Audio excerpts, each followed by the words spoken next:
There are places on Earth that make you just want to wander and explore. But quite often we have no idea what we are really looking at. A dark past, a planned mass murder, war crimes. All of this is true for the Berchtesgadener Land, one of the most beautiful regions of Germany. Years ago, the beauty of this region also drew the Nazis, and this Alpine idyll became the planning hub for the most destructive war in human history. It's a place where the concept of idyll and atrocity truly comes to life.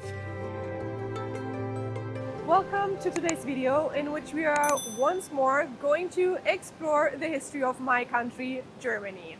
Today we are in the Berchtesgadener Land, which is a very touristic area of Germany. Mountain views, stunning landscapes, and the lake Königssee, which is Germany's deepest lake, makes this area so attractive.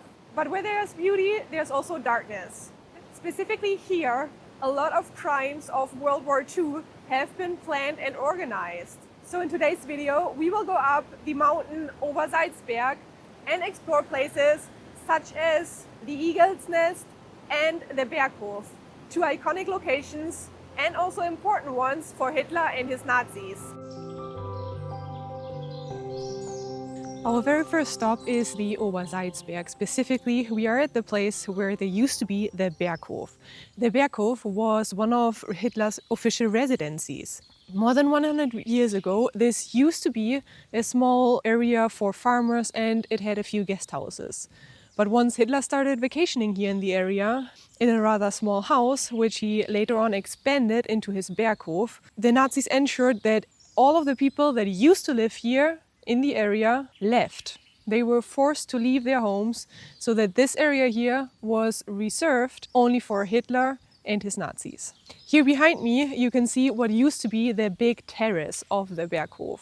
Nowadays this whole area here is a dense forest. It is beautiful and you can hardly assume what used to be here. And there's a reason behind it, because the former Berghof got blown up to destroy the memory of the Nazis here in this beautiful area of the Berchtesgadener Land. The Berghof was more than just a vacation home.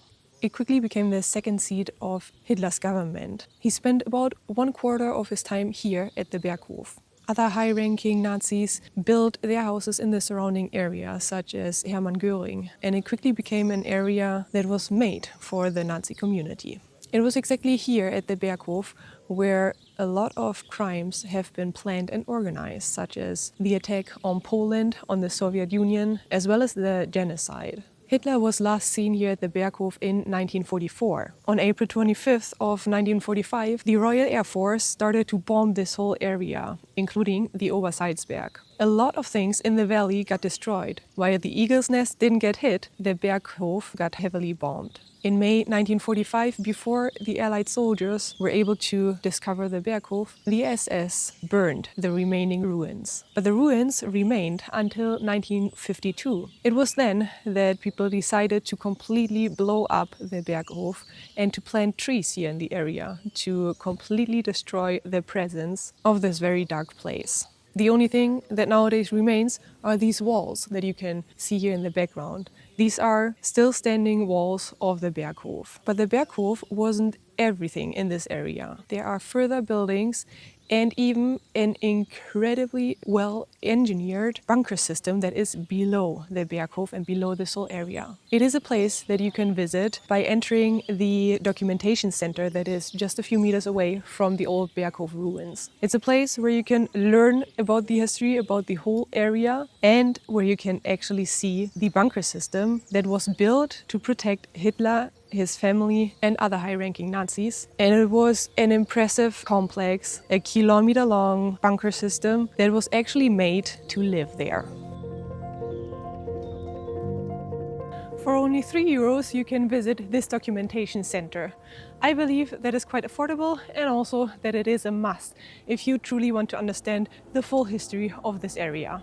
The Documentation Center is an exhibition that shows original documents and photos of Hitler being at the Berghof. It is a very educational visit, but the part that really left me speechless lies beneath the surface. The extensive network of bunkers and tunnels beneath the Berghof is part of the exhibition. You can only visit a small part, but that alone is enough to get an impression of the importance of this whole area. The bunkers are incredibly well preserved. When the Americans found them, there was lots of art, furniture. People were actually able to live here. But it was all taken away by either the Americans that arrived here or it was looted. These weren't just small shelters. We're talking miles and miles of tunnels. Many were built on the orders of Martin Bormann, Hitler's powerful secretary. They were intended as air raid shelters and even an underground headquarters for the Nazi state if Hitler had decided to retreat here in the war's final days. The bunker system beneath the Berghof was designed to provide comfortable refuge for Hitler, Eva Braun, his staff, and bodyguards in case of bombing or a ground attack. It's chilling to think about this history that is contained in these dark and damp tunnels.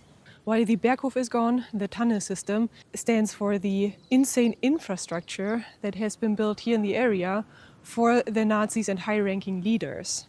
Entering the documentation center, including its bunkers, is crucial to understand the huge contrast in between this beautiful scenery that has been used to plan and organize unbelievably cruel crimes, including mass murders. I am now going to take one of those buses down there to get even higher to one of the most iconic places of the area. It is the Kehlsteinhaus, worldwide known as the Eagle's Nest. It is located at 1,800 meters, and the only way to get there is by one of those buses or by hiking. The Eagle's Nest is a true marvel of engineering. It was commissioned by Martin Bormann, and it took only 13 months to build it. It was intended as a tea house for Hitler's 50th birthday.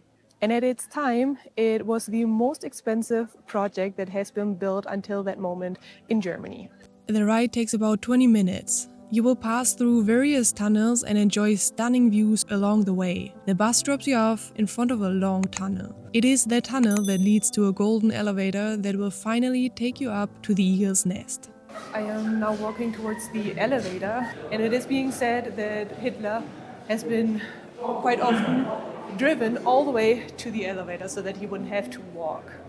It's a short ride of only 42 seconds in a stunning and very classical elevator. Once up there, you'll immediately step into the Eagle's Nest. Today, the main area, known as the Great Room, serves as a restaurant. The centerpiece of this room is a giant marble fireplace, and if you look closely, you'll see more etchings and graffitis from US soldiers right here on the fireplace. There are other rooms to be explored, as well as the Sun Terrace, which would have been an open area for lounging. It has information panels about the history and, of course, breathtaking views that were once enjoyed by the Nazis. From the terrace of the Eagle's Nest, you can enjoy panoramic views over the whole region. Idle and atrocity is what describes this place perfectly well. It is a beautiful place. I don't think I've ever seen more stunning views here in Germany than this one here. However, it is also kind of a strange feeling to really enjoy a place that used to be enjoyed by the Nazis, people that had completely different values than yourself and people you don't really want to have anything in common with. The Kehlsteinhaus has hardly been used by Hitler. It was built for him, however, he preferred to stay down at the Berghof. But high-ranking Nazi officials used the Kehlsteinhaus a lot for vacations and for parties. Hitler only received important guests here, but he hardly showed up. I'm going to do a little walk now here in the area because they say that up here you have some of the most spectacular views in all Germany. And it is definitely true that the views are absolutely impressive. We can see the Königssee down there. I think when we walk a little bit higher, we can also get a way better view over the Kehlsteinhaus, the Eagle's Nest. And well, this area is just stunning. Make sure to plan some time here if you come here. This place is clearly touristic, and it's understandable. The Kehlsteinhaus can be found on lots of postcards, and it is quite iconic for this area. Besides that, the whole Berchtesgadener Land is a popular destination for hikers. Even here at the Kehlsteinhaus, there is a route that you can take. It is a circular route that you can hike, and it'll take you more or less 1.5 hours to do so. So if you want to enjoy the complete views here of the area, make sure to plan the time to do that hike as well. For those who are interested in history, there's also an exhibition inside of the Kehlsteinhaus that explains a little bit more about the history of the building.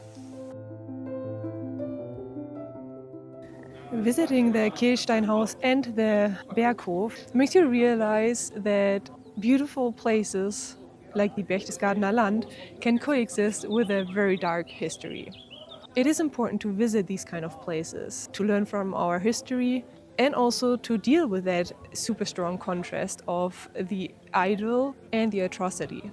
It is important to maintain places like this, and while the Berghof nowadays has been completely erased, it still tells its story in the documentation center as well as in the bunkers. And the Kehlsteinhaus nowadays still stands as a symbol of the Nazis being crushed by the Allies. By visiting this area and places like the Kehlsteinhaus or the Berghof, you make sure to reflect on our past and especially to remember. One thing that nowadays seems to be more important than ever.